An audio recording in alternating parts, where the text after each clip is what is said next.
Hello, welcome to Fmod in 2 minutes, the series for beginners in game audio implementation. Today, we're talking about magnet regions. Now, I've got a musical loop right here. We're going to right-click and we're going to create a new loop region, as always. And instead of continuing from here, we're going to go down here and click on Mode and select Magnet instead.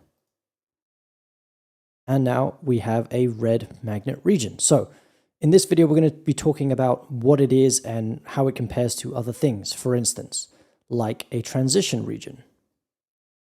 Transition regions, the ones in green, are typically what we use to transition from one loop to another loop that we might add. Magnets do the same thing, but in a slightly different way. So unlike transition regions, they also loop at the end of it like a blue loop region, essentially acting like a normal loop region, and they have a few extra features when it comes to transitioning to a different magnet. For instance, down here, we still have quantization, so we can change at the bar line or at a certain note value, depending on how we've written our music. We have probability, and we can also add parameter conditions just like normal. What's different is that we have an offset feature. At the moment, set to none means the magnet region acts just like a loop region. All it does is loop.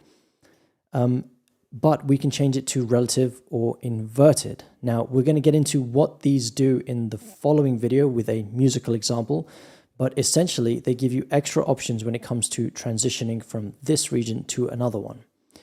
If the green transition regions tell the cursor to go over there, i.e. go to another transition region, the magnet regions instead tell the cursor to come over here, right? They attract the cursor to a different position. Just keep that in mind when we watch the following video with the example, and hopefully that gives you a clearer idea of what magnets are.